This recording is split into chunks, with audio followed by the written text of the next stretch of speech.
Hello ceramic student, today I'm going to teach you how to trim something that you've thrown on the wheel. So here I've got a bowl and it's on the board and it's in a bag. We had to keep it in a bag because we needed to wait until our clay reached leather hard before we could trim it. Leather hard means that the clay is still soft, but it's not sticky anymore. When you touch it, it's not leaving slime on your fingers. And this feels perfect. This is ready to trim.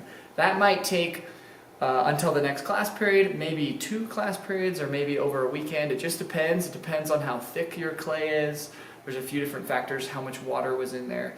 But you don't want to trim too early because it can cause problems. So once I know that it's leather hard, then I need to get it off the board.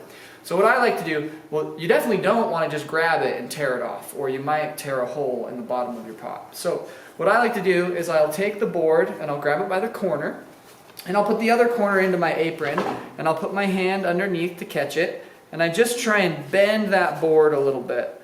So I give it a little bend like this, I give it a little bend like this, and I just keep going around, letting it release until it pops off. Just like that. Okay? Now I want to carefully flip it upside down, and I'm going to place it on the wheel. I'm going to look from above, and I'm going to look at the outer ring compared to my pot, and I'm going to eyeball it to the middle as best as I can. I'm not going to get it to the center right away. That looks pretty good. And now we can start the process of actually centering the pot. And we need a tool to do that. And that tool is the needle. So when you're trimming your clay, you have to remember a concept. So I want you to just imagine for a second. If your project was a perfect circle, and if we had it in the middle already, just we got lucky. If I were to kick my wheel and spin it, and take the needle and make a line on the side, that line should go all the way around if it's in the center. Now, I'm going to try and make a line on my pot, and that line isn't going to go all the way around, and that's good, it's okay. I'm going to use the line that I make to help me know where I need to push it. So, I take a needle tool, I hold it like a pencil, I'm going to rest my wrist on the wheel well, I'm going to use my foot, I don't have to turn the motor on yet, I'm going to give my clay a little kick. I'm going to take the needle and I'm going to slowly approach the clay. And as soon as I feel it make a mark, I hold still. What you don't want to do is you don't want to keep pushing farther and farther in. I know that we want it to go all the way around, but if we keep pushing more and more in, yes, the line will get longer, but eventually you could cut through all the way through your project. So there's my line. It does not go all the way around. What I'm going to do next, I'm going to map out where the left side and the right side of my project are. Now I take my left finger and I put it on the left side, and I take my right finger and I put it on the right side. With my 2 thumbs, I'm going to make my best guess of where the middle is, and I'm going to make a little X, like that. Now you don't necessarily have to do this every single time you trim, but you definitely want to try this as you're learning, because it will help you remember the steps. So what we know now is this X is the middle of the line, and we're going to give that X a little push.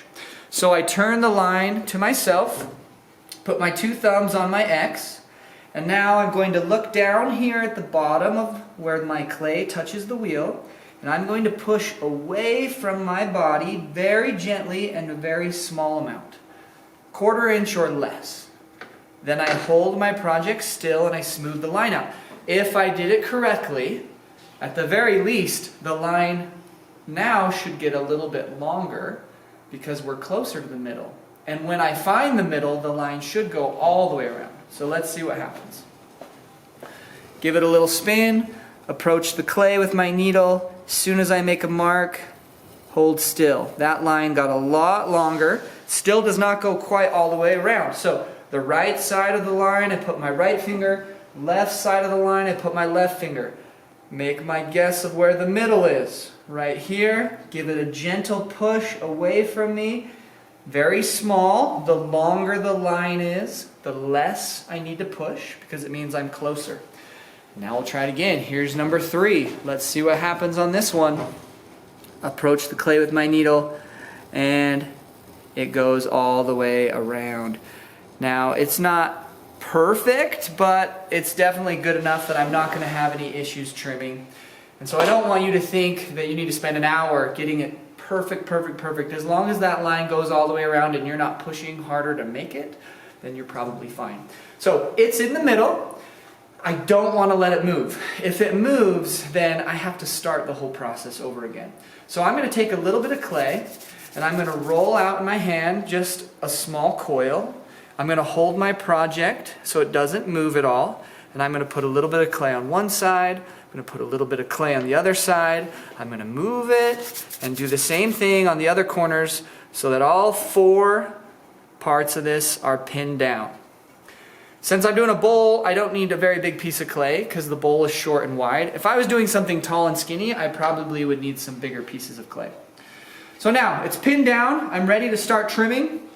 I've got 2 jobs when I'm trimming.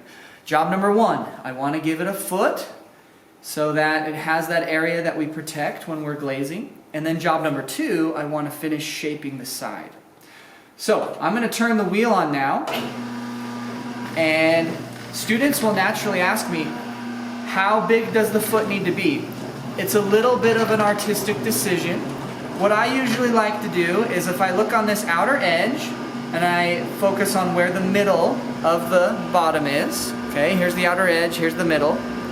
If I come in about 1/3 of the way and make a line, I'll sometimes just kind of look at that and decide, does that feel okay? Does that feel big enough?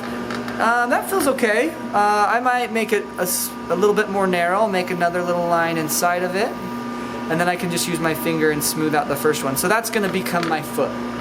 And now I'm done with my needle tool, okay? Now we need our next tool, which is our long handle trimming tool, okay? There's 2 ends to the long handle trimming tool. There's the looped end and the flat end. The looped end is really good at removing big chunks of clay if we have lots to take off. The flat end is good at making angles and kind of smoothing things out. So you're going to hold this like a pencil. You're going to rest your wrist on the wheel well. And you do have to apply some pressure. If you just sit here because you're nervous and you barely push, it's going to take you forever to trim this pot. So once you're comfortable, just go slow, apply a little pressure, and drag your trimming tool towards the line. Hold still and lift up. We're going to clean up all these trimmings that come off when we're all done, so don't worry about those. Okay, go to the line and lift up. And pretty quickly you can see that the circle looks like it's popping up out of the clay. We're actually removing clay around it, but it's having the same effect. Okay, right up to the line and knock off the excess. I'll probably do it maybe one more time for this foot. Okay, now that I've removed all of that, I'm going to switch over to the flat side, which can get things nice and flat and clean. Hold it right up to that edge. You can hold it flat on the top, make sure it's nice and flat. Hold it vertical, clean up the side. So I think that that foot right there is good enough. You don't have to do anything else beyond that. It's got a couple little boogers, but we can smooth that once it's off the wheel. Now that the foot's done, now we can worry about shaping outside of here. Generally, the only thing that we need to do is there's usually a little shelf here. There's usually some type of a little pointed angle that it wouldn't be there on a normal bowl. So we're going to take our trimming tool, we're going to apply a little pressure, and we're just going to slowly work back and forth. If you're having a hard time seeing, just knock the trimmings off. Now remember, if I trim forever in one spot, if I just hold it there and go and go and go, eventually I could trim a hole through it. So you want to move around and you want to just have the same pressure everywhere that you trim. And you're imagining that you're looking at your project upside down. And so when it starts to look pretty good, which I think that does, then you can stop. Now before you take it off the wheel, if you take your finger with a little bit of pressure and just slowly slide it down, it can do a good amount of the smoothing for you. Start that over again. Sorry, the camera was going. Say, take your finger. Okay. So once your project is, you're done trimming it, you can do a little bit of the smoothing on the wheel. If you just take your finger and apply a little pressure and just slowly slide it down, okay, like so. Now I'm going to remove the clay off the side. And there might be some boogers that get stuck to it. We still are going to have to do some smoothing, okay? We're going to just give it a little twist and flip it right side up. And now we've got a wheel trimmed bowl, all right? The top will need a little bit of work, but we're pretty much there. So trimming is a fantastic technique. Anything that we throw on the wheel, we need to trim it on the wheel. That's one of our standards. Let me know if you have any other questions. I'm still happy to help you. Hopefully, you'll have a great experience trimming.